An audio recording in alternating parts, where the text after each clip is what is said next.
And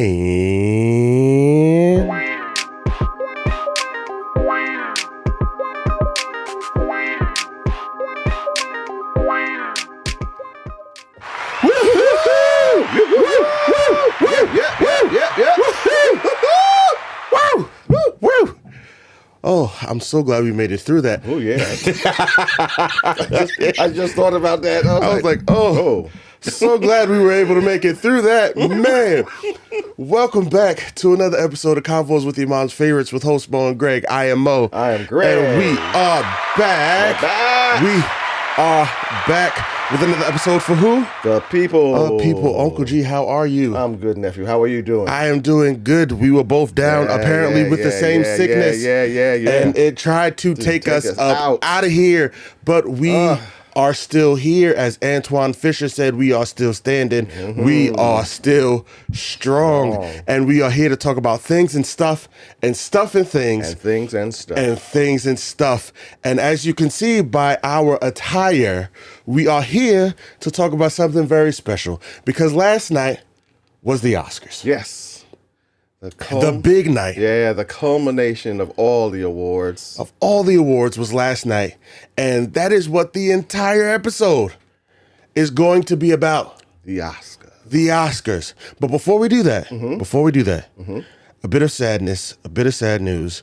I do want to say rest in peace to Akira Toriyama. Yes. Yeah. He is the creator of Dragon Ball and Dragon Ball Z. And let me tell you, he was young. He was very young. He was only 68 years old. I didn't even know he was that young. He was young. He was a young guy. But thank you so much for my childhood. Yeah. And just the impact Dragon Ball Z has had over like my life and just the culture as a whole. It's made so many different references in so many other shows. Yeah. And we salute you. Yeah. And we just want to say rest in peace. I've seen so many like people who have like the actual Dragon Balls with them. Really? And like there's like this like they put them all together and they're like, okay, listen, Shinron, here's what we need. Bring him back now. Yeah. Like give him back now. Yeah. Because he was one of the greats and he shall be missed. Thank you. Thank you. And I had been sending you little stuff that I had saw on Instagram. And each one and all the artists doing tributes to him with the characters, like, and the characters are like in mourning. Yeah. And it was like, wow, this is really deep. Yeah, it's a really truly sad moment. Yeah. And we've lost a really great person, and so we just want to give our condolences to the family, just say rest in peace. But yeah, last night was the Oscars. The big throwdown. The big throwdown. The 96th annual. Yeah, I didn't even realize. I was like, 96? So we got 4 more. Yeah, before we hit 100. Before we get to the 100th. The 96th annual Academy Awards was last night. And let me tell you, I've never enjoyed an award show more than I did last night. I thought, because I know how you feel about award shows, I was like, I did not think that you would enjoy it. No, I thoroughly enjoyed it. Thoroughly enjoyed myself. I thought it was a good show. Last night. So many just wonderful things. Let's just start off with the first.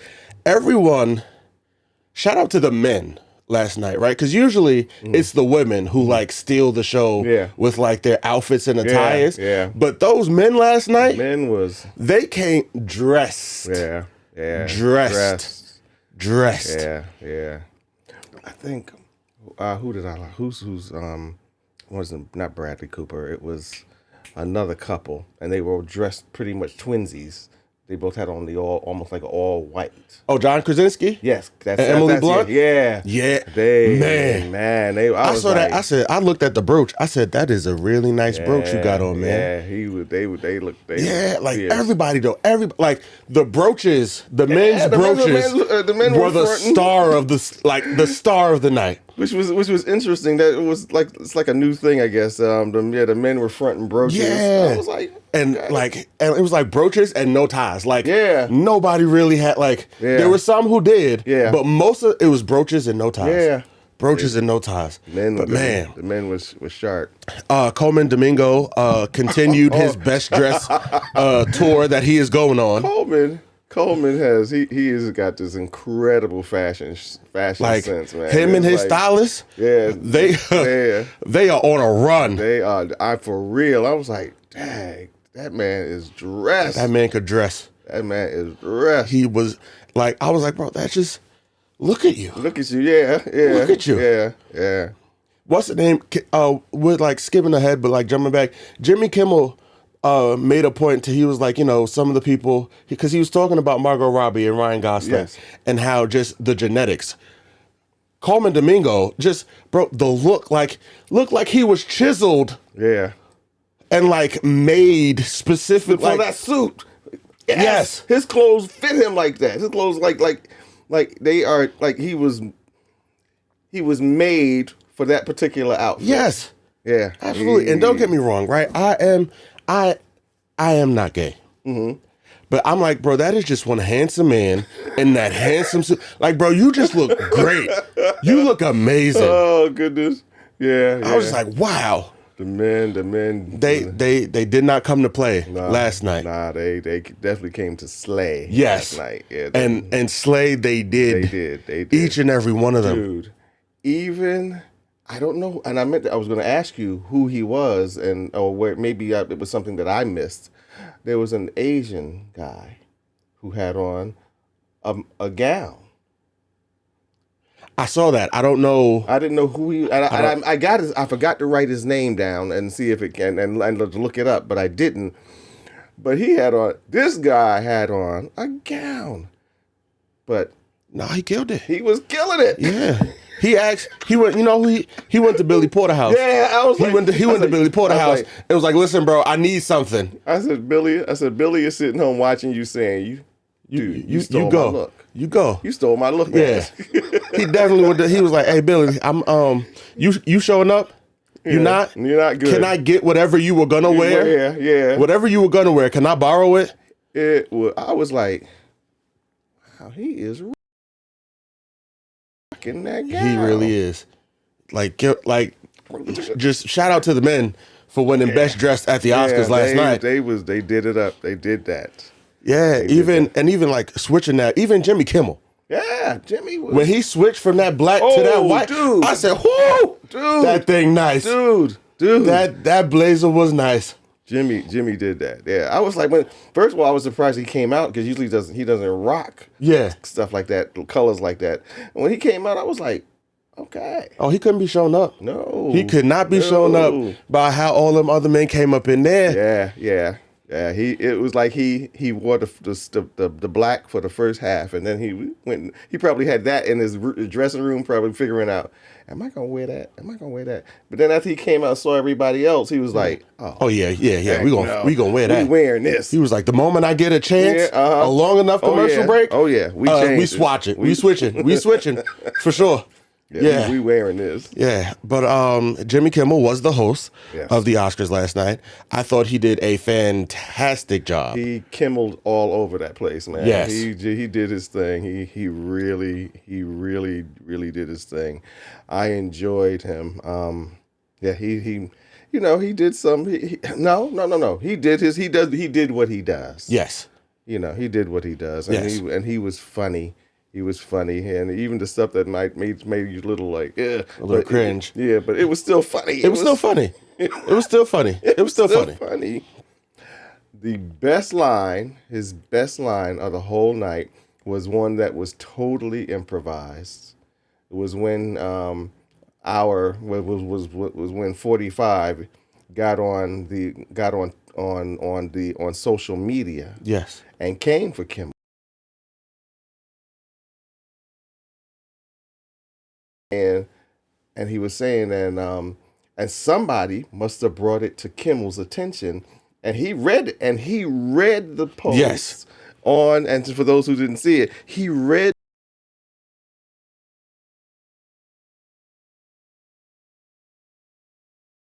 Guess which former president sent this tweet put this out there about me, and he said, and they all started laughing, and then he said, looks at the camera. He says, yeah, all right. He said, I'm surprised you're even watching the Oscars today. The Oscars tonight.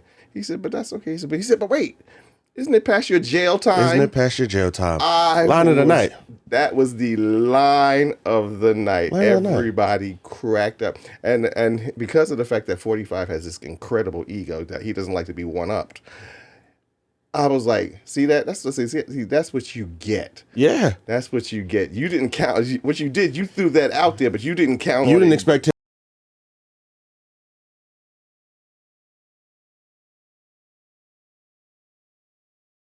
And he was like, oh no. Well, yeah, I'm sure, because I'm almost sure Jimmy Kimmel has a team of people just watching. Yeah, just watching that stuff. And so somebody probably brought it up to him and says, yo, look what he said. Look what he said. And he was like, okay, cool. Cool. I got this. Mm-hmm. Great job. Great job to turn. Yeah, that was to just flip it on his head. That was actual magic. And work. Thank you, 45. Thank you. Thank you for giving us a great moment. Thank you.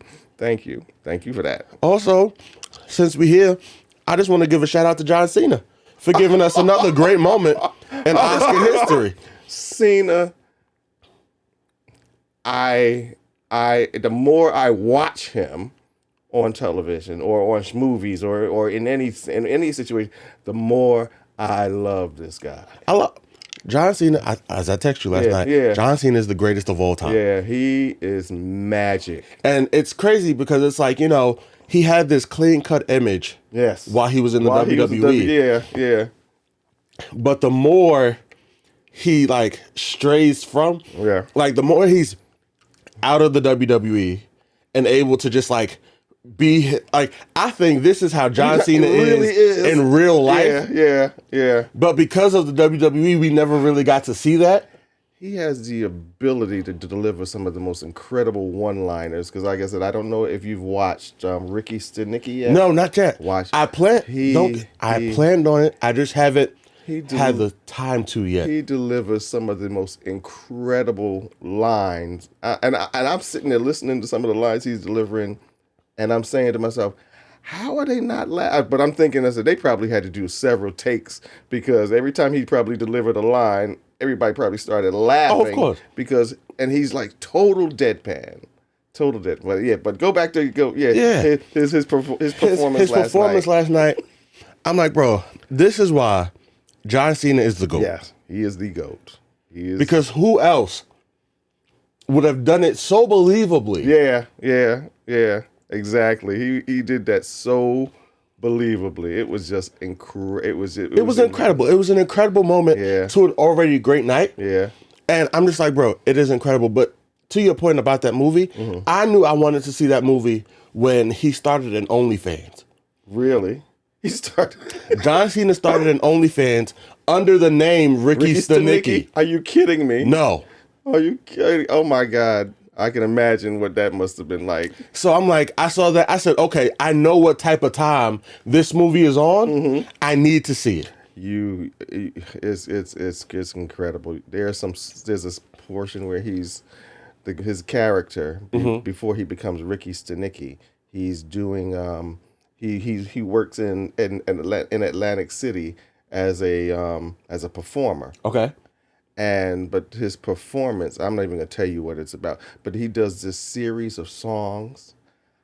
I had to rewind it because I was laughing and coughing so hard that I couldn't even hear half the songs he was doing, because he does pop old rock songs, but they have a particular theme, or at least in his mind, a particular theme. Okay. And he redoes the lyrics, but it was you're sitting there cracking up, man. I had to rewind it because I'm laughing and I'm coughing, and I couldn't really hear all the other songs, and so I had to rewind it. I had to dial it back so I could watch it again. But okay. He is hysterical. Great. I am definitely going to be watching that soon. Yeah. But yeah, back to the Academy Awards. Yes. Let's get right into it. Yeah. The winners of this whole night. Yeah. If we're being honest. Yeah. There is only one award from last night. Yes. That shocked me. That shocked me, yeah. It's probably the same one I'm thinking about. And it honestly, it didn't shock me in the sense that, like, it only shocked me because I was like, oh, this is bold. Because, and I'm talking about Best Lead Actress. And that Emma Stone won for Best Lead Actress. Yes. And then it shocked me for a bit because I was like, really? Yeah. Really? Yeah. But even because as I was like reading it, as we were watching, I was watching with my parents and I was like, this is who I think is going to win. Unless they throw a curveball, and then this who's going to win. Emma Stone was my curveball throw. Yeah, she would have been for me. Same thing. She was the curveball. She was the curveball. I was like, I think Lily Gladstone is going to win this award. They might throw a curveball and give it to Emma Stone. Season has either gone to Emma Stone or Lily Gladstone. Lily Gladstone. So I'm like, they've been battling this entire award season for that award. For that award. So I was like, it's going to go to one of them. It's going to go to one of them. But then I was like, but it's the Oscars. Yeah. I assumed Lily Gladstone was getting this award. And traditionally, that's usually the way it goes. And if I remember correctly, Lily Gladstone won the Golden Globe. Yes. And traditionally, that's usually how it goes. Whoever wins the Golden Globe usually wins the Oscar. But that was not the case. Emma Stone won. And don't get me wrong, right? Because I watched Poor Things. Oh, yeah. Stay there for a second. I watched Poor Things. I did. Yeah, me too. I watched it. And the movie as a whole left me saying, what exactly is this? But Emma Stone's performance in that movie was nothing less than spectacular. She was brilliant. Brilliant. She was brilliant. She was brilliant. She was brilliant. And after I finally, because, everybody was giving, Mark Ruffalo all these great kudos. And when I finally saw it,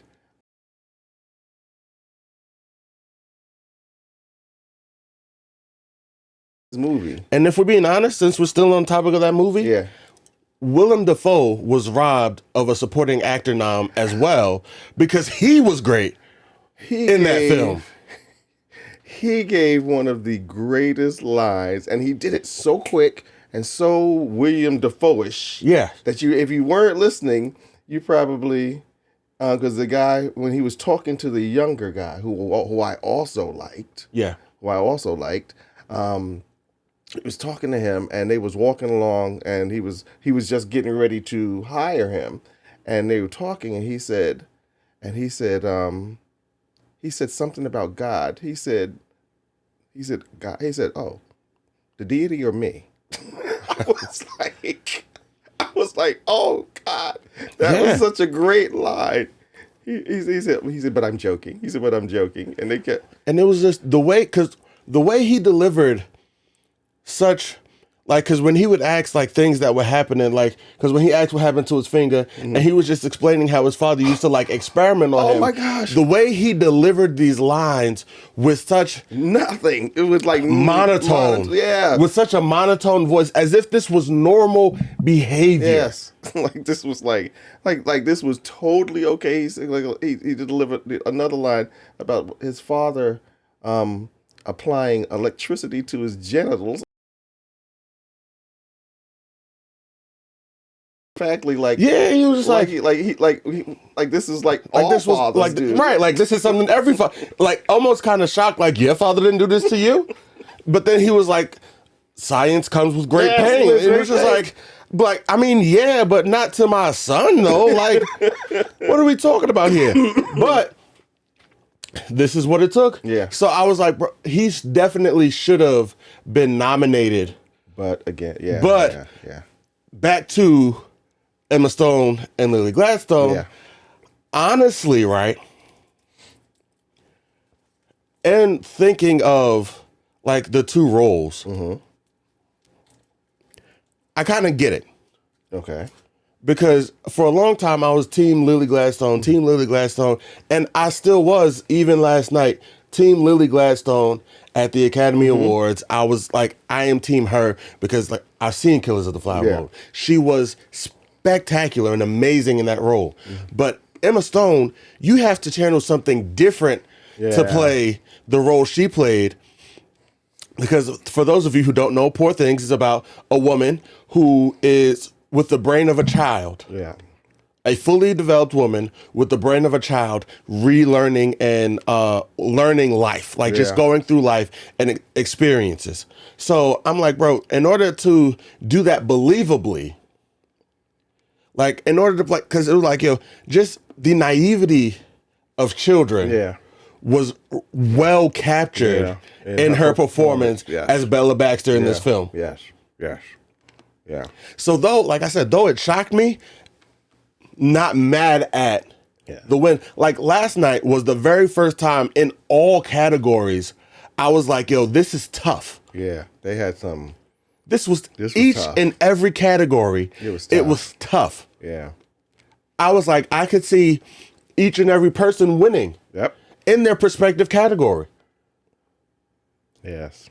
Shout out to Divine Joy Randolph, who swept award season. I mean, she's the only one, and you know what? We had to look that up because she may be the first African American woman to do a sweep. She might be the first person, and maybe she might be the first person to completely sweep the award season. Every time she was nominated, she won the category for which she in the category in which she was nominated. Every award. It was like, wow. I was like, wow, it's like, it's interesting because it's like, how do you top that? How? Where do you go from here?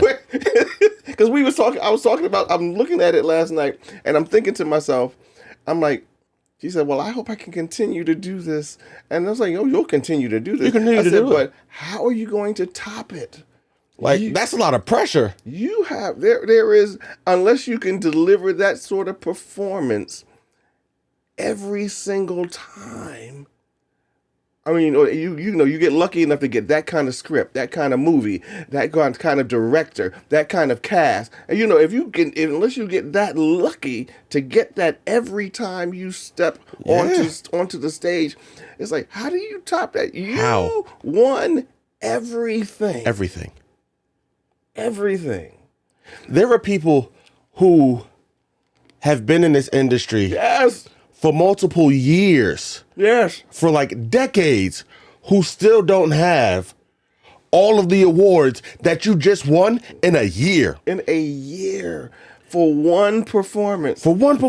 And here's the thing. You've been out there for a while. You've been doing this for a while. But this technically is like your first really big one. And to be recognized in such a way, I'm like, how do you top that?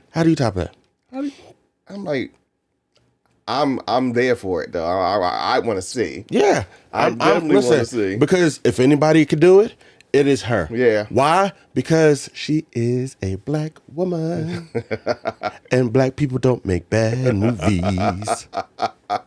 That's right. So in case you forgot, if anyone can pull it off, she can pull it off. Yeah, she did. She can pull it off.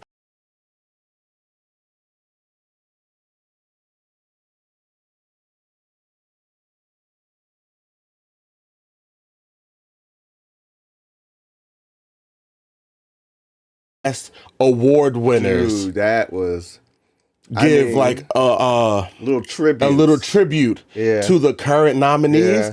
I thought that was magnificent. That was whoever came up with that idea. Kudos. That was incredible. That was and I hope that's an idea that continues because that made it a lot more personable. Yes. That made it a lot more personable, and made it. I mean, it was to the point they wasn't talking about me, but just the way they did the tributes, I was like tearing up. Yes. I was like, wow. Yes, really. And right, what it does is because you know how I've always felt about like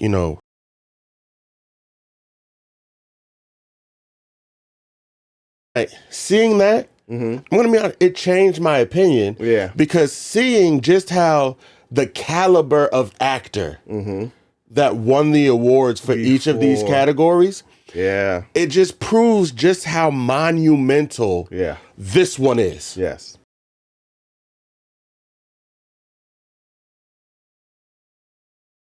People who were there. Yeah. And the other thing is the fact that they could speak from experience. Yes. They could because they've all won the award that the person was getting ready to win. And so they were able to speak from experience, and then in the case where they might have even been friends with the person who that they were talking about, that just made it even more. Yeah, because and I'm only doing this one because for whatever reason, this is the only category I can remember all 5 of the previous actors. Fam, you had Nick Cage, Brendan Fraser, Matthew McConaughey, Sir Ben Kingsley, and Forrest Whitaker on the stage. And it's like, fam, just picture that movie. Yeah. Right there. Picture that movie with the 5 of them in it. And just a film that would be. Yeah. And they are about to present someone else who's joining that club. That club. Yeah. Yeah. That's something spectacular. Like, it's amazing to watch. It's like being inducted into like a Hall of Fame. Yes. By your peers. Yeah. I was like, bro, when I first saw it, because supporting actress was the first one that was given out. And when I saw that, I said, yo, that's great. Yeah. It's a top tier idea. Yeah. So we're not just getting the exact same award show every year. That was a great touch. Yes. That was a great touch. And I was really impressed. And I'm sure the people, and like I said, it made the award actually more personable. Yes. So that when it's like, I think it was when Emma Stone came up, and she got hers. I think who was it? Was it Sally Field? Who was Sally Field? I think it was Mary Steenburgen. No, that was another one. But it was. I know Sally Field was up there, and you had Sally Field on one end, and my girl from American Horror Story. Why can't I think of her name? Hold on, we can find out. But when she came up on stage. And she started getting emotional, and she kept looking back at them. She kept looking back at them like you people are my heroes. Yes, it was Michelle Yeoh, Charlize Theron, Jennifer Lawrence, Sally Field, and Jessica Lange. Yeah. And I'm sitting there. I hadn't seen Sally Field on television in years. But I was like, yo, you look great, sis. Good. You look good. You look good. Now, don't get me wrong. We gave props to the men, but the women continued to slay as they have been for years. Yes, because with the same level that Coleman Domingo has with his stylist, Zendaya and her stylist have the exact same synergy and chemistry. Because sis always looks great. Always looks great. Always. she always looks great. And I'm like, bro, but yeah, like just seeing like that was just, again, I told you, I thoroughly enjoyed this award show last night. I'm listening to you and I'm comparing to usually when we get around the award seasons, you're like, all right. I don't. Usually I'm like, let's just get through this. Yeah, let's just get through this. No. I have time today. Yeah. Because last night I had a ball. Yeah. I had a ball. Yeah. Because you had Arnold Schwarzenegger on the stage with Danny DeVito. Oh my God. And what you think they're on the stage to talk about has absolutely nothing to do with what they're on the stage to talk about. Yes, they were there to present awards, but that whole moment they had with Michael Keaton, who, by the way, last night cemented Michael Keaton is Batman. Batman. Is Batman. When they put the camera on him and he had his bat face on. Instantly, with 2 seconds.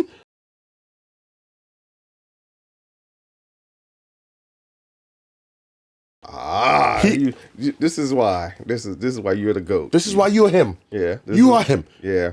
Like you, sir. You are the Batman that all the other Batmen wish they could be.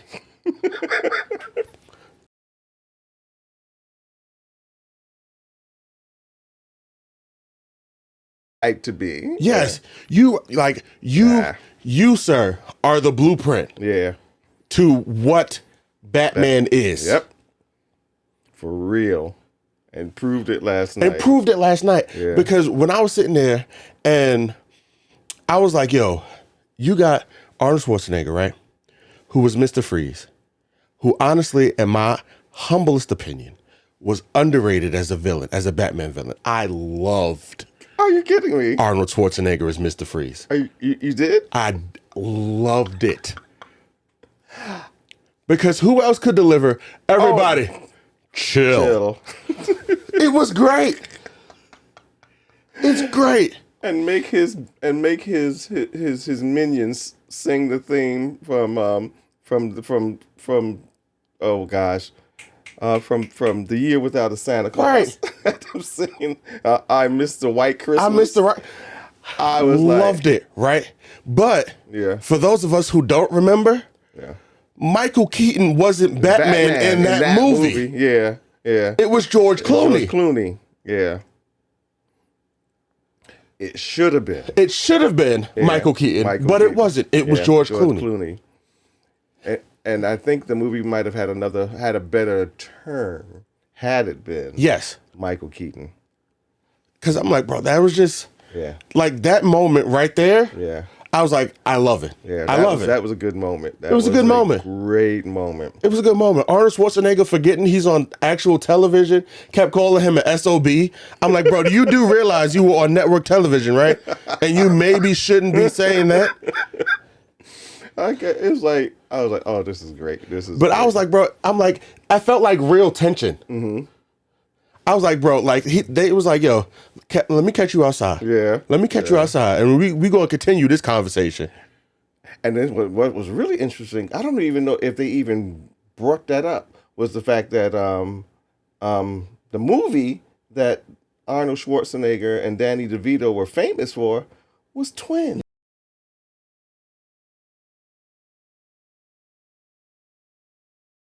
They look out, they see Keaton sitting out there, and they were like, and it switched to something else.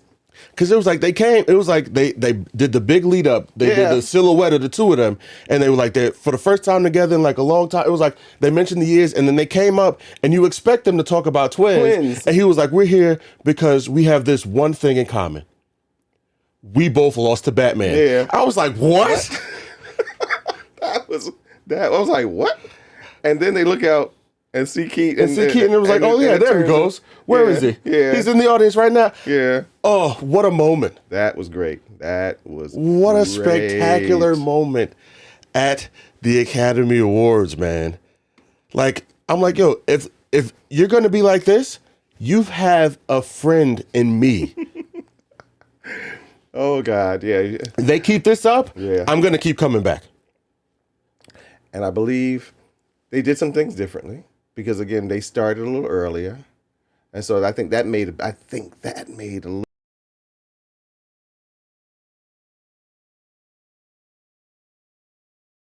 The regular length. Almost the regular length. It still ran the regular length, but they started it earlier. And I think that made a big difference too. So because I appreciate that because I get that you're in California. Yeah. So you ain't trying to start at like noon. Yeah. Because you got a whole bunch of after parties. But consider us on the East Coast. Yeah. Where like consider your start times. Yeah. People have work in the morning. Yep. Exactly. Please consider us. Yeah. when you're doing these things. And I think they did that. They did that. Like starting an hour earlier definitely helped. It did help. It helped. I think it even helped the flow of the show. Yeah, because it definitely didn't seem to like some shows you can see, oh, there's a little stutter, oh, there's a little stutter, oh, there's a little stutter. I don't think the actual stutter came until Al Pacino presented the award for Best Picture, because I swear he messed up somewhere. Dude. He messed up somewhere. There was more that he was supposed to say before he opened the envelope and read it. Yeah. Yeah, he did. And he scared me at one point because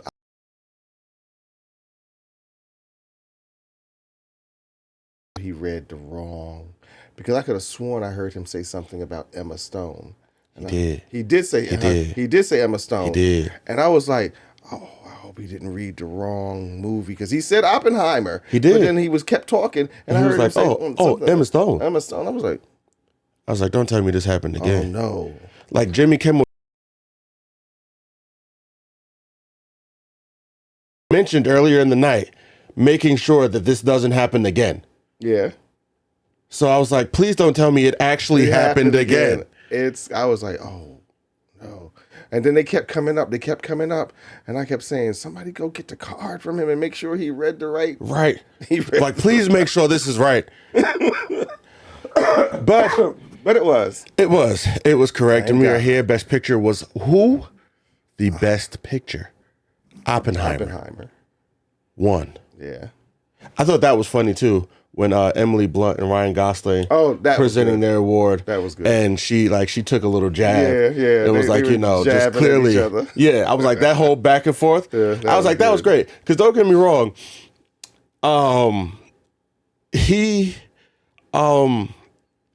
Ryan Gosling made me a believer too last night, because they were battling back and forth, and Oppenheimer has been winning, but Ryan Gosling's performance of I'm Just Ken is the best awards performance I've seen in recent years. That was good.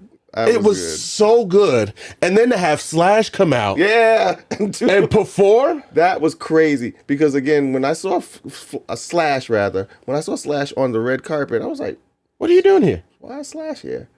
And then when he came out on stage, I was like, oh. It was so good. Speaking of which, quick sidebar. I just found out that he black. Yes. I did not. I didn't know that he was black. Get out of here. You're kidding me. No. Yeah, Slash is. I had no idea he was one of us. Slash is that just made him so much cooler in my book. Slash is officially ours. And this is going back years and years and years ago. I had no idea. Yeah. Like, I just literally a month and a half ago found out. Wow. That Slash was black. Yeah. I said, huh, that is good to hear. Like, it just sits well in the soul. Just sits well in the soul. Oh. He belongs to us. He belongs to us, and that's great to know. But he did come out and perform, and Ryan he was amazing. Yeah, he was. He did that, and I hadn't realized, because I kept looking at the guys, and I kept saying, "Is this?" Yes, he had his cast come out. The whole cast come out and perform with him.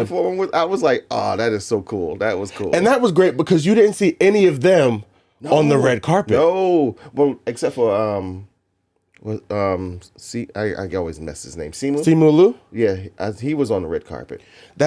He wasn't supposed to be. They messed up. No, I'm kidding. I don't know. I didn't watch the red carpet. I didn't watch the red carpet. I'm sure he was just there, but of course he can be there, because again, Barbie is nominated. If it wins, he would have been one of the ones that came on stage. Yes. Yeah. But I was like, yo, that was just. It was such a great performance. Great performance. It was good. It was good. I enjoyed Billie Eilish, and I didn't. Let me ask you a question. Yes. Because they never say it. And I meant to look it up before we did this. What was the other Oscar for? Because she's on record now as the youngest person to have won 2 Oscars. She won 2 Oscars? Yes. This is her second Oscar. Like ever? Yes. What does Billie Eilish have 2 Oscars? Yes. And I kept trying to think. I was like, I watch it every year, and I could not remember what it was she might have won an Oscar for before. But they said she's the youngest person. She goes on record as the youngest person to ever have won 2 Oscars. Right. What was I made for? Oh, for the.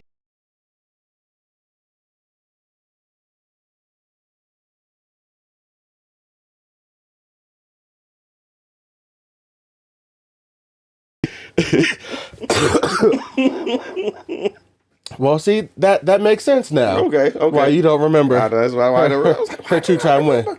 Because you didn't care for her. Yeah, I wasn't You crazy didn't care about that song. No, I really didn't. Yeah, yes. Since we're talking about it, shout out to her for winning for What Was I Made For? Yeah. Though after hearing I'm Just Ken live at the Oscars, yeah, that's what I think should have won. yeah.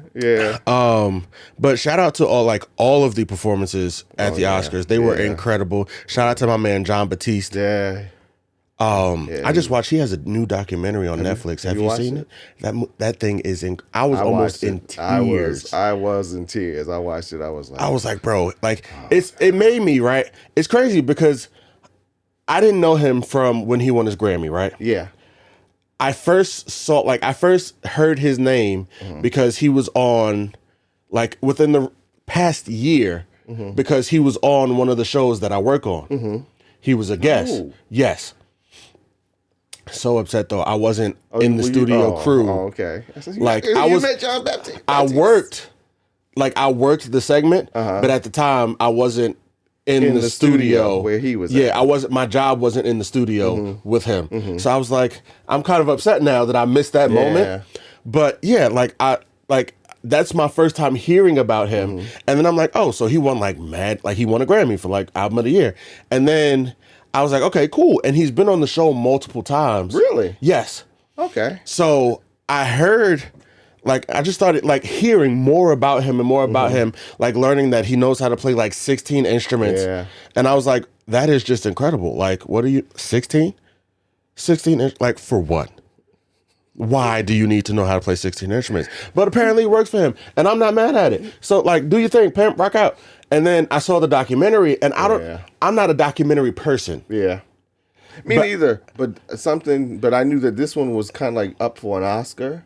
That there was an Oscar attached to this one. So I said, well, yeah, let me watch it. Yeah, I didn't even know that. Yeah. But I don't know what about this particular documentary compelled me to sit. Because I started watching it, it was 2 a.m.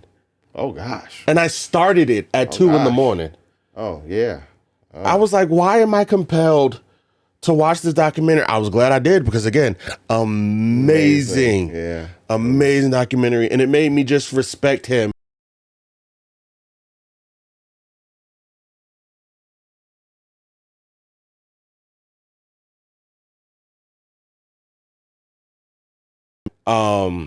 Why did I pause the Oscars last night? Oh, we had prayer. So I paused the Oscars. So there was I was playing catch up for a little bit. So it was acceptance speeches. I still don't care about those.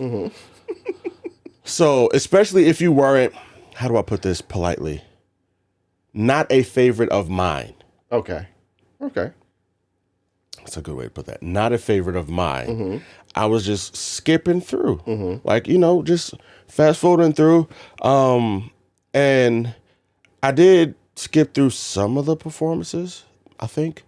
No, I didn't. But I went to go skip through something, and I was like, wait, John Batiste performing? Okay, everything stops. And he just, I thought that was short. I was like, nah, bro, keep going. Yeah, I thought it was short. I think they shortened it. I was like, keep going. I think they shortened it. And that was crazy, right? Because for them to have so much time at the end of it, I'm like, why are you rushing people so much? Yeah. Why are you playing the music when they literally had a half hour of free space at the end of the show? If you notice what they did,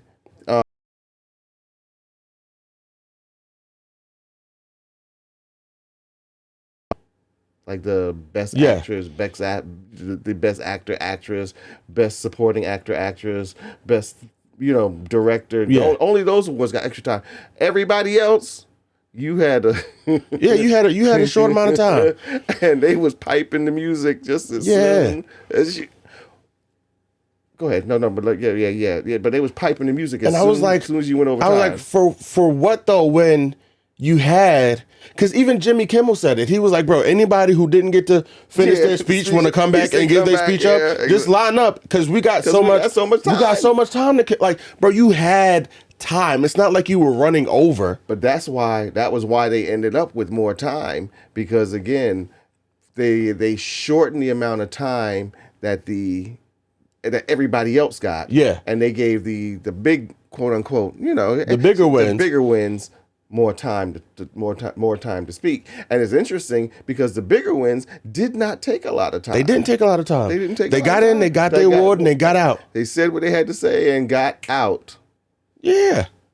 That was it. And I was like, okay. And so that's why they ended up with a lot of time. Mm-hmm. Because I even looked at the clock. I kept watching, because while they're doing this, I kept watching the clock, and I'm looking, I'm like, oh my God, they got a lot of time left. Yeah. And they were already down to maybe like the last 2 awards. I'm like, there's a lot of time left. So when he made the joke about he said, we got a lot of time. We got a lot of time. Anybody want to come up? Just line up to the left. Yeah, I saw that. I was like, rushing people off the stage. And also, right, yeah. I do want to give a shout out to their shout out, because I am one of them. Mm-hmm. When they gave a shout out to like the crew, like the behind the scenes crew, yes, and had to come out on the stage, you should have seen me. I started yelling because they came out on the stage, right? Uh-huh. And then they started showing the people in the audience. I said, no, this is not their moment. No. Why are you showing me them clapping? Yeah. Show me the people on stage who are making it happen. Yeah. This is their moment, and you giving them their props for like how they supported you. Got like the actors throughout the actors track. So please do not take the camera off the people who you are supposed to be panning the camera on. And they must have heard you, because they put it back. They put it back. Put it back. I was yelling. Yeah, because I said the same. I was thinking the same thing. I'm looking and saying, well, why are they showing the audience? Why are they showing the audience? The people who won who should be getting who's getting the applause are on the stage. They're on the stage. And I thought that was just a nice touch. I thought that was just a nice touch. Because again, yes, you did wonderful things on stage, but without the people behind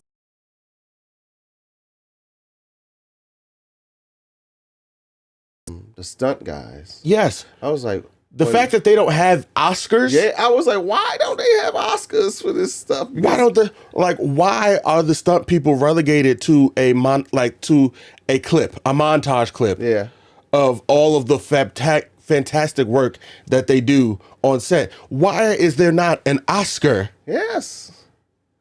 I thought maybe they were going to do something like that, but no. I was like, okay, it's nice to acknowledge them. I said, these guys, because when they started showing some of the stuff, and there was this one scene that's one of my favorite scenes, and I've never really watched the whole series, the Bourne series. Yeah.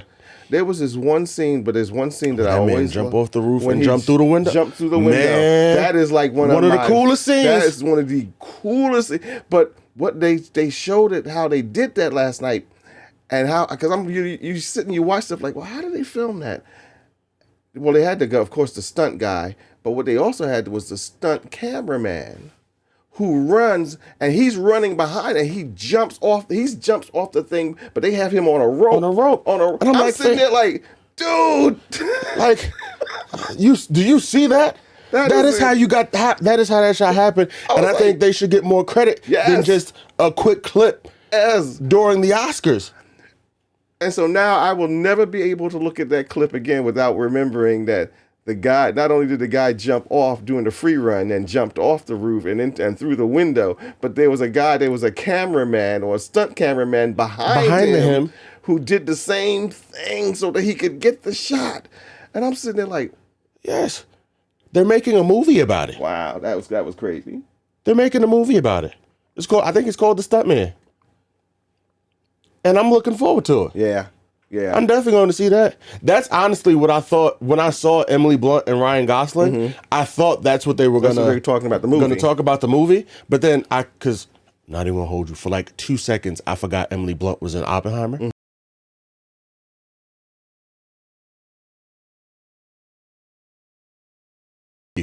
Okay, I get it. Yeah, that is. Yep, that's a thing. Yeah, right. That's a thing. But who else won? Oh, shout out to Ludwig Göransson for winning best original score for Oppenheimer. He also has been sweeping the awards. Yeah, young guy. Young guy. He's got a good career. Yeah. Oh, and I gotta get the guy who won best documentary feature film, because his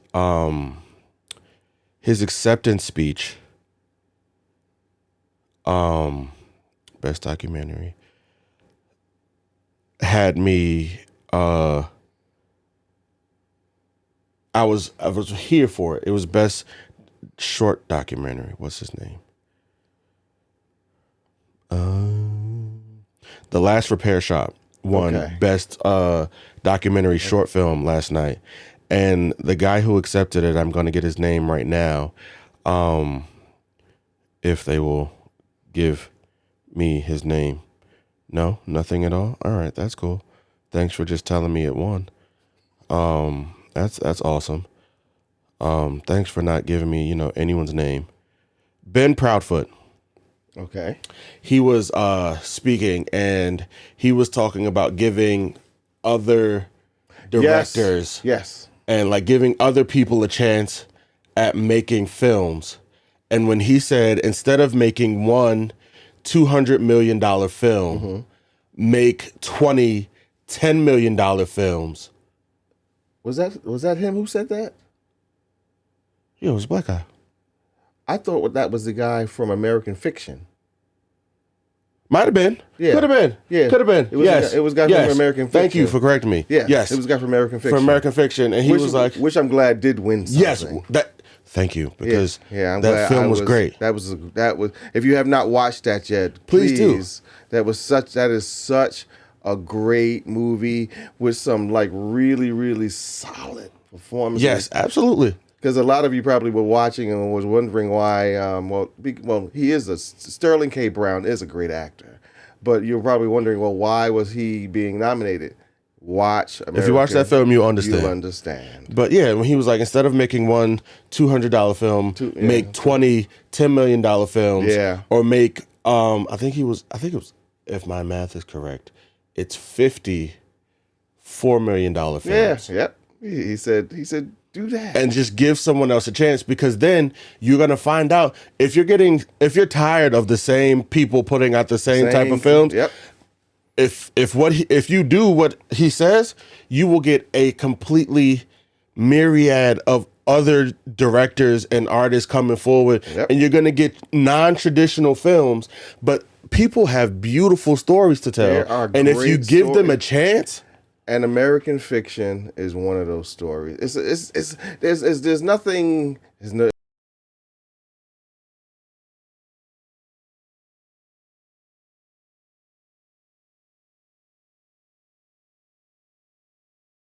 You'll be drawn in, and it's just a good story. With, if we're being honest, some merit to it. Yeah, exactly. With some merit to it. With some merit to it.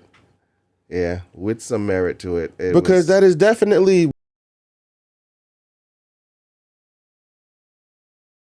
Hollywood and the writing and book writing and the storytelling. They call all specifically that stuff out. Towards the African American community. Yep, specifically. Because again, it says what we've always said about it, and just gonna throw it out there because that our stories are a lot more varied than that. Yeah, we're a lot more complex than than just slave movies and drug dealer movies and rap stuff. Like there's more about us. 2 hour experience. 2 hour experience than just that. Exactly. And we should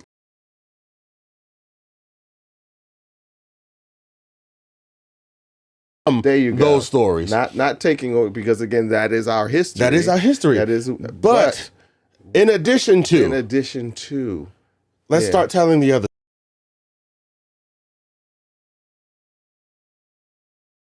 See him win, and I was glad he said what he said. But it was good. It was really good. It was really good. Shout out to Cillian Murphy, who won Best Actor for his role in Oppenheimer. Again, that was another tough one. Yeah. Because Jeffrey Wright deserves to win. Coleman Domingo deserved to win. Deserved to win. Who else was nominated? I'm missing 2 other names, and I don't want to short them.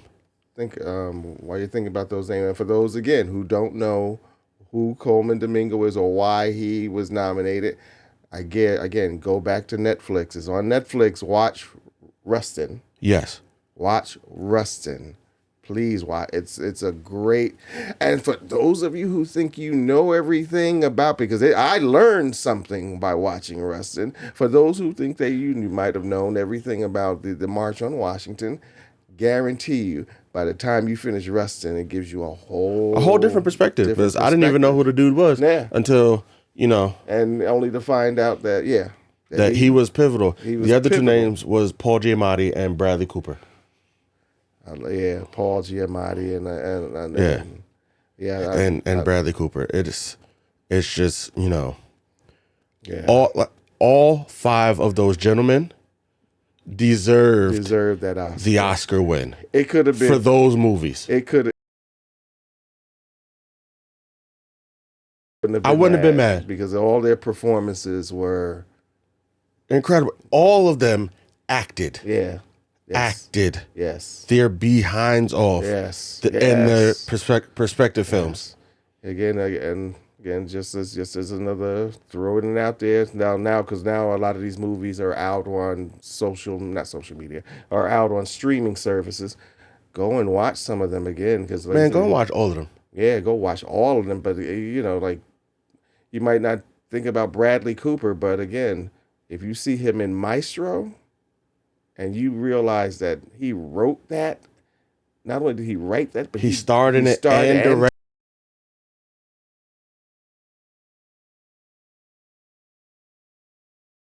It's time for that. Yeah. Because he's put out some solid films himself. Some solid directing. Like his directing work. Yes. Yeah. Yeah, he's done some that stuff. Man, he's done solid work, and I think it's time that he gets the recognition he deserves for that. And speaking of directors, shout out to Christopher Nolan. Yes. Who won for Oppenheimer. Yeah. Man, it was an Oppenheimer night. They took home 7 statues last night. Yeah. 7 statues. But Christopher Nolan won, and I really enjoyed his acceptance speech. Yes, I enjoyed his acceptance. A class act that man is. He's just so low key and laid back. Yeah, but he was just like, he was like, there is a panel. He was like, because he brought up the fact that it's been 100 years in film, and the fact that his peers thinks that he is among some of that he had a major role in creating a portion of that, which he did. Yeah. Because Christopher, his track record for films is fantastic. Yeah. He has put out some great films. Some great films. Because I was just talking about it because they mentioned last night Memento. Yes. And I was talking about that and I asked my dad if he saw it, and he was like, no. I was like, listen, if ever you get the chance, you need Memento. Great. Chef's kiss. Yeah. Chef's kiss. Yeah. that is the movie. Yes. That is the movie, bro. And I was just so, and honestly, all of it, like Inception, the Dark Knight trilogy. Tenet, which was so underrated, but it was such a great movie. Yes. It was such a great. Don't get me wrong. It took me a minute to understand it. There you go. But once I did, bro, fantastic cinema. Yeah. Fantastic cinema. And he's cool. And now it's funny. All of his characters in The Dark Knight have now won, the lead characters have now won for either Best Actor or Best Supporting Actor. Wow. Because Christian Bale won for Best Supporting Actor. Gary Oldman won Best Actor. Cillian Murphy won Best Actor. And who was the fourth person? Best Actor. Because it was Best Supporting Actor. And if you notice it, if you'll ever go back and watch if you watch a lot of his movies, you'll see that he uses a lot of the same people in his movies, but they're drawn to him. He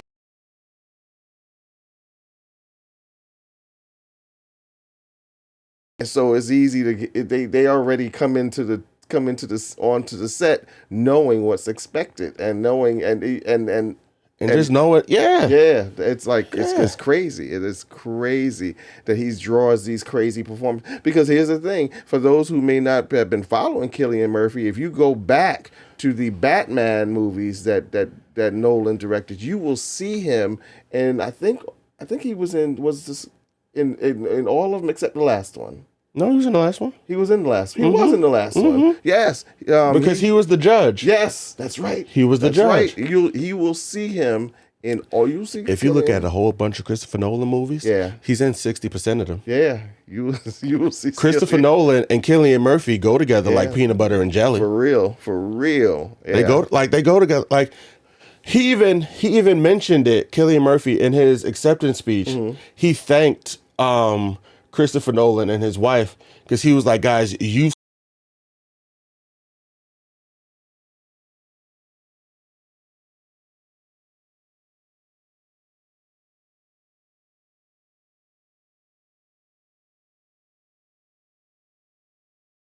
the way he is. Yeah. Heath Ledger is the fourth person who I mentioned. Oh, that's right. He won supporting actor as well. Yep. But incredible. I know what I didn't want to throw us off, but when we were talking about the music, who directed the orchestra? Was that Ricky Smiley? No, not Ricky Smiley. What's his name? Oh gosh, he started out on, and I remember him starting out on the Apollo. Okay. And now he has inherited the reins of direct. I was like, wow. If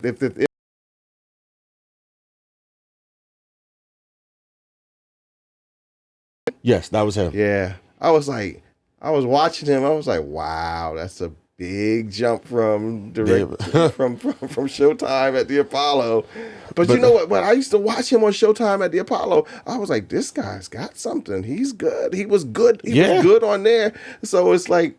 And now you have inherited the reins of directing the orchestra for the coveted reins of directing the orchestra for the Oscars.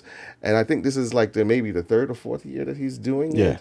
And that was always the reign that John Williams. Yes. John Williams. And shout out to him for still being nominated for like, bro, John Williams, you him, bro.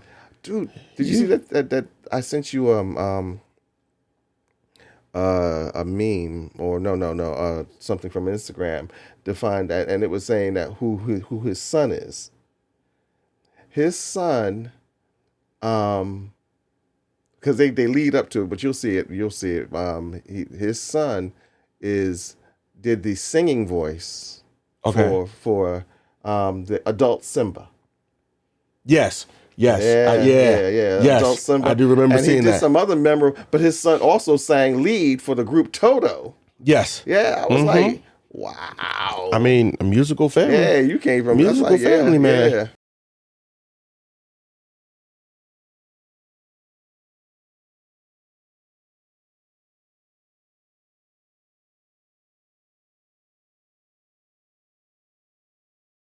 Coleman Domingo. But why they want us to hate him? I have no idea. Because first he played Mr. Yeah, right. He does play. Yeah. He playing Mr. Yeah. And we all remember what playing Mr. did to Danny Glover. Right, because people hate him in real life because he played Mr. People was coming up to him on the street like, I hate you for playing Mr. And then now he about to play Joe Jackson. Yeah. He about to play Joe Jackson.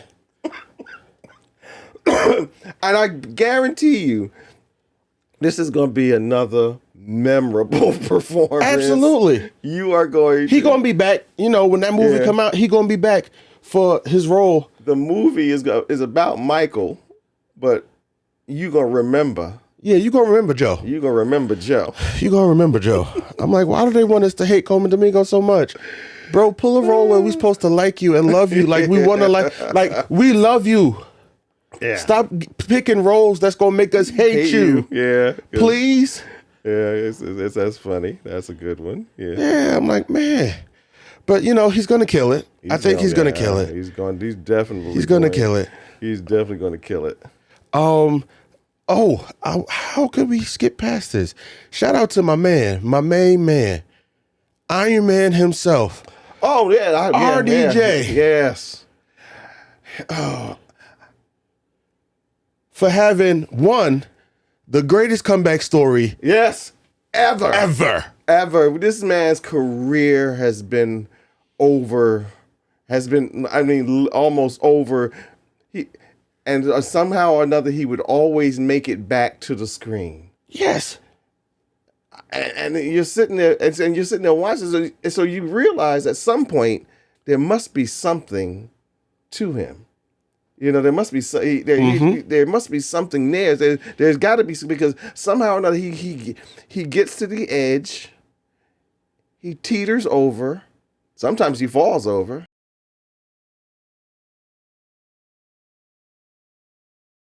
And then this is like they said last night, the ending of the greatest comeback story ever. Like, you look up comeback kid in the dictionary, you should see his picture.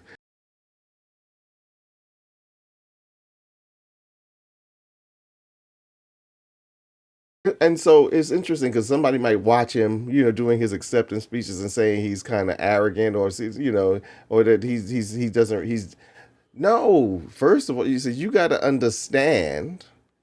You would really have to go back and read this man's history and read where he came from, and how many times he has been written off, and then written off again, and then the write-off would be written off, and it was like he'd disappear for a couple of years, and next thing you know, you're watching him back on the screen.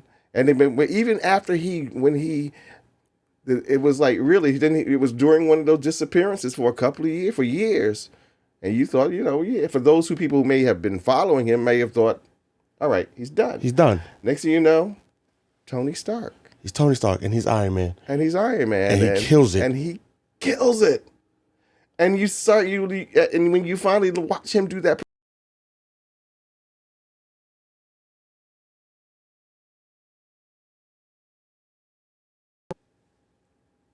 the person who they choose, has a Mount Everest size mountain. To climb. I'm talking about huge, like Mount. Like all of them, like somebody put Mount Fuji on top of Mount Everest, and then you put Mount Olympus on top of Mount Fuji, which is on top of Mount Everest, and that is how you are going to have to get over, because of that is the size of the shadow that will permanently be cast with Robert Downey Jr. playing Tony Stark. Yeah. And it was crazy after that. It was just like, after he just took off Sherlock Holmes. He was Dr. Doolittle. Took off, man. It was, and it's like he's just role after role after role after role, performance after magnificent performance after spectacular performance, and it's just. And so it's like you sit there, you watch, and then you finally watch him win the Oscar, and this is the third time he had been nominated. It was like, wow, great ending. Right. Great. I'm not even an ending, but a great. The comeback. Yeah, it was a great comeback. The great full circle moment. It was a great moment. Great full circle moment for him, man. Good moment. So I was not mad. Yeah, and I was even glad that Sam Rockwell was. I don't think anybody else that was on the stage could have did his his tribute. Yeah, I think they found the perfect person. He was good to do his tribute, because the energies match. Yeah. And then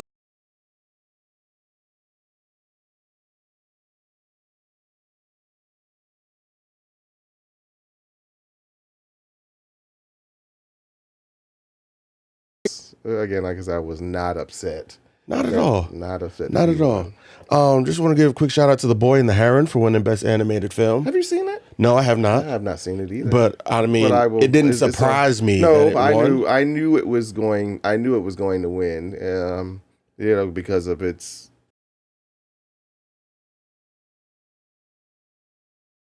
Yeah, it was going to win. Yeah. And what does need to be discussed is the continued Marvel hate at the Oscars.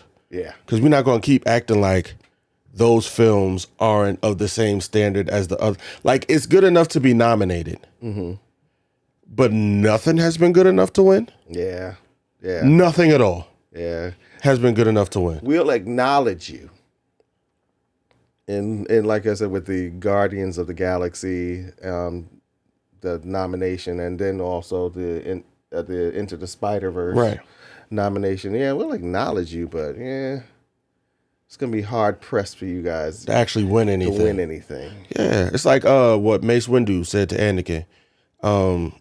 We grant you the rank of master, but like you got a seat on this council, but you ain't really nobody here. You know what I'm saying? Like you here, but Yeah. It's how us 90s babies feel about everybody born after 95. Really? Yeah. That you're here, but you're really... You here, but sit in the back. Sit in the back.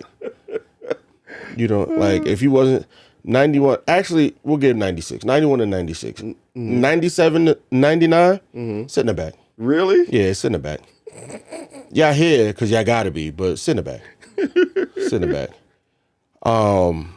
But yeah, shout out to, I'm drawing a blank at all the other award. Hold on. I have a phone and it's not like I didn't post each and every award win at the Oscars on the podcast Instagram. I was watching. I was watching. Yes, we talked about that one. Best animated short film, War is Over. I need to go watch it because it is about the song with John Lennon and Yoko Ono. So which song? But they never said which song. They just, War is Over, the Christmas song. The Christmas song, War is Over. Oh, okay. That's what this film is. That's what this film is about. And I was laughing because when I saw them get up to come and get their award, and I saw the young man get up, I was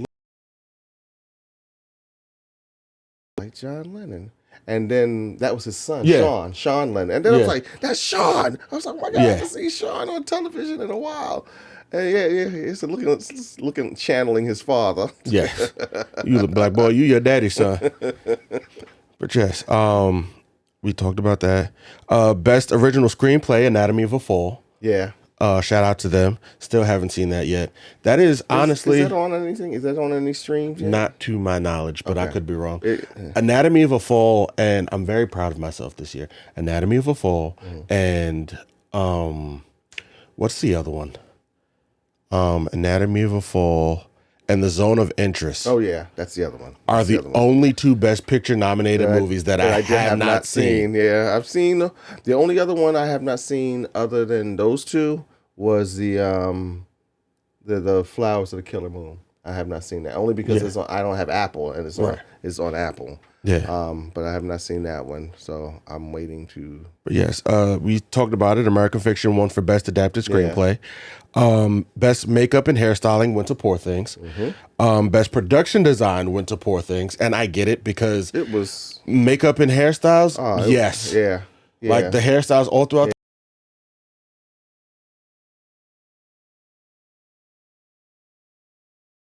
Went to Poor Things as well. Absolutely. And the outfits that Emma Stone wore alone should have won them for costume design. Yeah, absolutely. Because when she said they gave her creative freedom, they did, and she took it and ran with it. I said, you have just cemented your career in Hollywood. Yes, they're going to call you from now on. The Zone of Interest won for Best International Feature Film. We talked about that. Best Visual Effects going to Godzilla.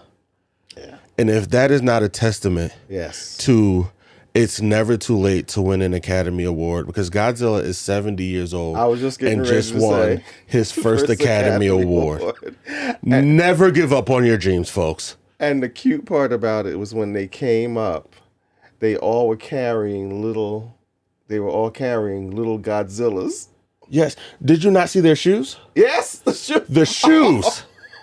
I saw that after. That's how you showed it. No, I saw, because that was one of the things I saw. I paid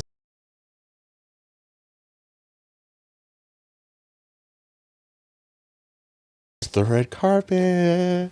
Dude. I watched Red Carpet. I'm telling you, I'm a new man. Who are you? I'm a new man. I'm a new man. Who are you?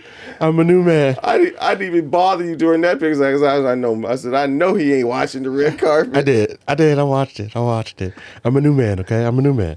But yes, the Godzilla shoes. I missed them on the Red Carpet. So I didn't find out about the Godzilla shoes until afterwards. I was like, somebody get me a pair. Yeah, those. Somebody get me a pair. Those are serious. Yes. Yeah.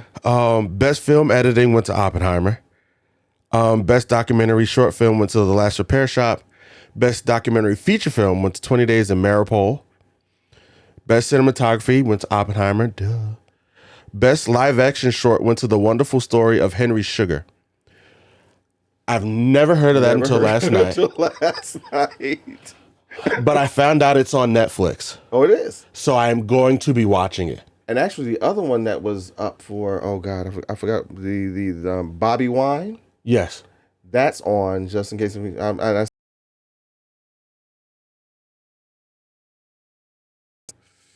That's on Disney. Okay. That's on Disney. Yeah. The Zone of Interest won for Best Sound.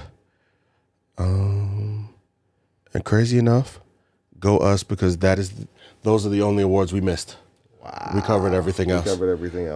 Look at us. Knowing what we knowing and just having all of this stuff in our brain. I actually told that to my pops because, and creating the post for the Instagram page, that's a lot. It's a lot of it's like in order to get it up in a timely manner, it's a lot of work. I told him, I was like, that part was cool, but it'd be great if I had someone to do that for me so that I could take notes, so that I could remember everything that I wanted to remember to talk about here. Yeah. So, we'll get there eventually. Where this will be someone else's job and I'll get to just sit and watch the award shows. We got to start training. Got to start training the little guy. Yes. Be like, listen, we need you here for this. Yeah.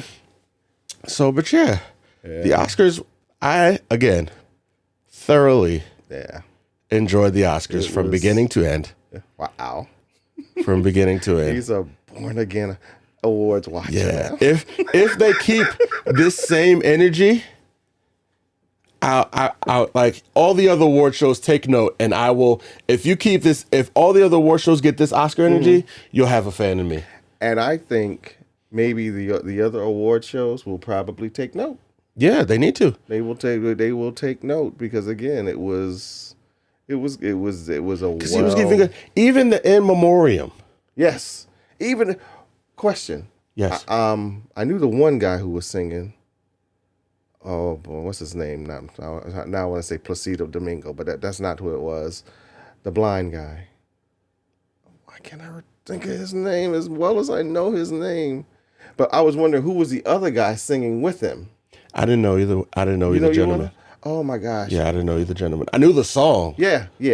I knew the song. I was sitting there messing it up, right? Because I don't know the language, but I would definitely in my house. I'm not gonna botch it on here. Well, but the guy the older guy, that's a song he made famous. That's one of his staples. Right. So he's that's one of his staples. I can't think of the name of the song either, but the name of the song is "Time to Say Goodbye." Is that what it's called? Yes. Okay. In English, that's the name of the song. English. Yes. Okay. "Time to Say Goodbye." But that's one of his staples. But I was wondering who was the younger guy singing with him. I don't know, but they sounded beautiful. Yeah, they were. They were so majestic. Yeah, they were good. You want to know what's funny? The first time I heard that song, you want to know what the first time I heard that song? When Will Ferrell sang it at the end of Step Brothers. Step Brothers is the reason I know that song. Oh goodness. Because there was a point where I was singing that song where I yelled out, "Boats and hoes." Boats and hoes. Gotta have me. Oh, yeah, because Step Brothers, Will Ferrell sang it in Step Brothers.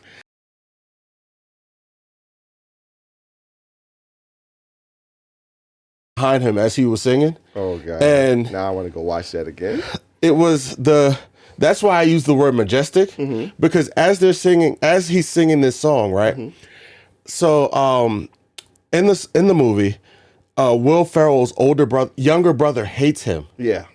So as he's singing the song, everyone is just transported to like a blissful moment in their life. And so like as he's singing the song, Will Ferrell's older brother is transported to when they were younger and when they were happy and when they didn't hate each other. Their father was remembered to like the first time they saw their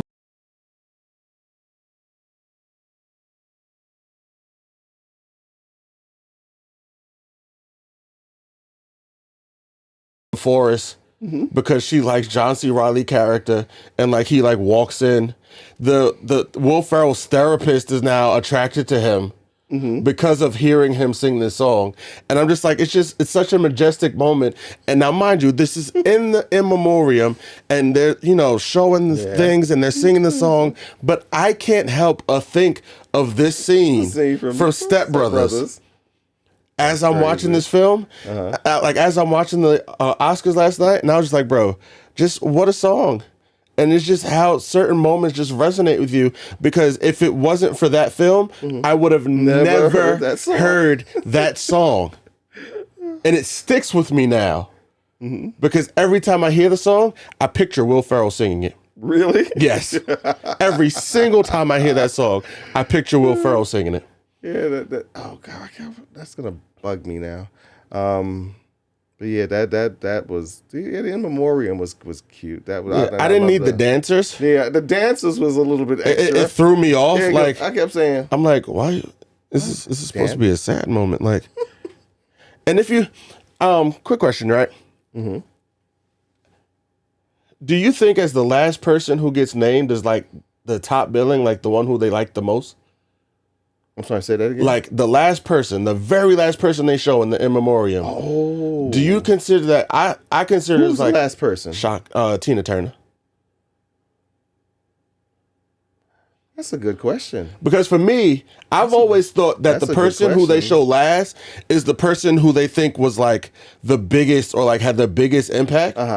And when Tina Turner came, I said, Tina Turner at the Oscars?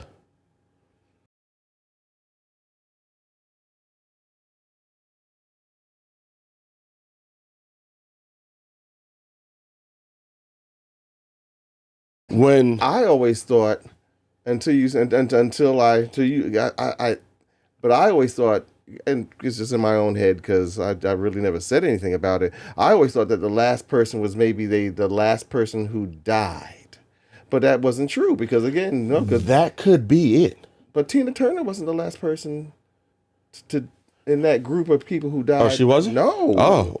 No, Tina was long gone. So when they did hers, so I figured maybe that she was an afterthought. I was like, because for me, it was always, because usually the last person gets like the longest amount of time. Yeah, because they're kind of like closing out on the last They get the longest amount of time. So I just knew that was going to Andre Brown or Matthew Perry. Yeah, I thought it would have been. But I was like, it went to Tina Turner. I was like, when I saw the both of them and we still had time left, I said, then who's going to get, like in my head, I'm like, who's getting the big slot? But yeah, all right. Maybe I don't know. I used to always think it was like that they tried to put them in some sort of order, right? And that the last person would be the last person they showed would be the person who most recently died. Yeah, that would make sense. But it wasn't because when they put Tina Turner up there, I was like, actually, when you think about it, that's a bit morbid, Mo. Yeah, it's a bit morbid. Having the favorite death go last. Dang. All right. I'm a work in progress. Likewise. I'm a work in progress. But yeah, this was fun. This was fun. I did not think I was going to enjoy the Academy Awards as much as I enjoyed the Academy Awards. I'm glad you enjoyed it. But, because again, I really didn't think you'd enjoy it. Oh, I did. I had a ball. Yeah. Watching the Academy Awards. But award season is not done. Yeah, we have what? The NAACP Awards. And Divine Joy may take home one of those. Yeah. She may. They might be like, you know what? We don't usually give out Best Actress at the NAACP Image Awards, but we are going to create one this year and give it to her. What I hope, because it was always Divine Joy and what's her name? from The Color Purple? What is her name? What is her name? Danielle Brooks. Danielle Brooks. It was always Divine Joy and Danielle Brooks in that category. Yeah. Always they're up against each other. I hope this does not. I hope that this will continue to open the door because she is. No, she's a class act. She's a yeah. class. I don't think this is it for her. Yeah, I don't think. I don't think this is it for her because she's a good actress. Also, I would. Did you watch Rustin yet? Yeah. Matter of fact, did you see Divine Joy in Rustin? Because she's in that too. She plays Mahalia. Yes, she killed that. Yeah, she killed that. And I didn't know she sang. And I didn't know she.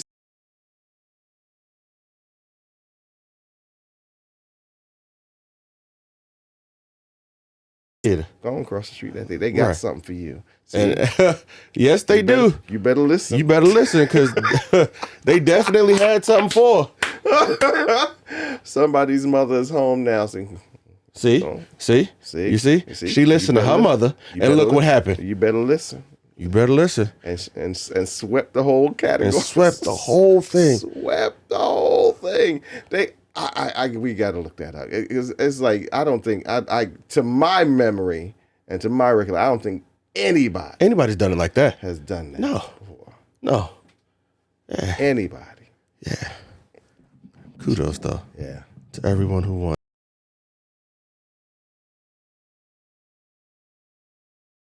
Barbenheimer's going in the history books now because award season is over. Everything is now part of history. Yeah. So it's kind of like you're finished and it's over. Yeah, it's like what what's the name told Tony. He said it's over. We're safe. You can rest now. Yo. But summer is coming. It sure is. Summer is coming. Oh, I'm so scared it's coming. Because it hasn't been a cold winter, so we're going to be in hell all summer.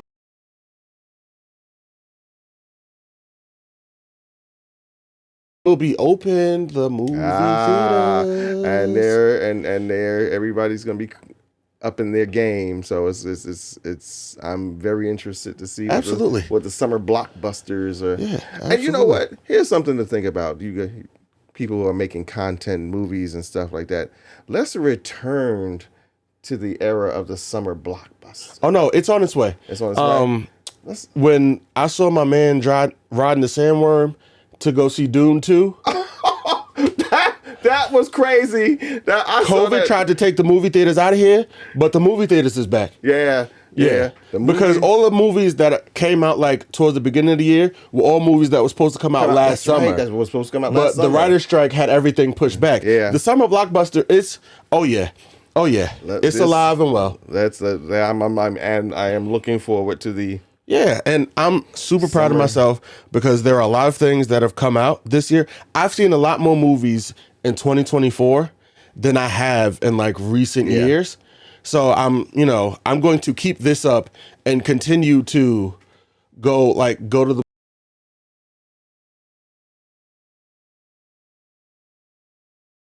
Yeah, I'm doing that now. So, and because I have a thing now where, popcorn buckets. I want them. I need them. I gotta have them. I was hoping to have the Dune popcorn bucket by this episode. Oh, did you? You didn't I didn't get to see it because again I was sick when we went to the movies. That's right. Actually, I found out that the movie theaters that we had tickets for didn't get them. Oh, okay. But I have a plug. I have a plug who is a listener of the pod. Okay. And they let me know that they put one to the side for me. Are you kidding me? And they are going to send it to me. Oh, sweet. So,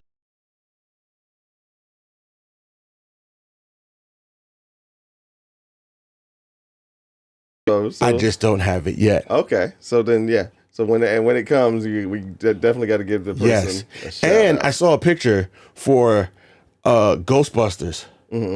The Ghostbusters popcorn bucket. Have you seen it? No, I haven't seen it yet. You know the green ghost? Yes. Slimer? The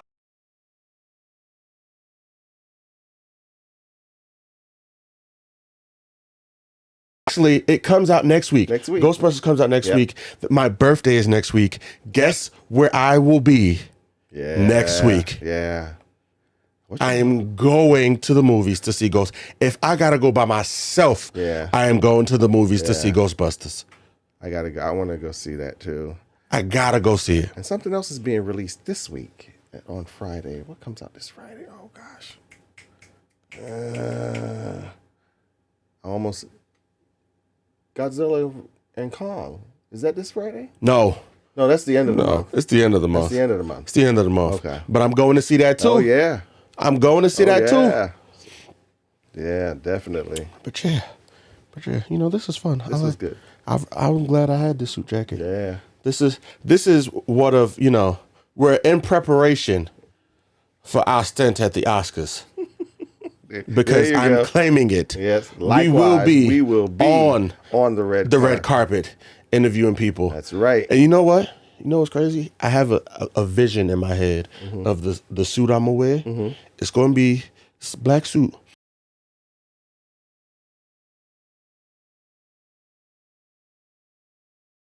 With our logo all over it at the Academy Awards. We will be there. Mark our words. We will be there. And everybody will watch it that year because, again, they'll want to see us on the red carpet. They want to see us on the red carpet. Chasing down. Hey, come here. What do you think about? Yeah, man.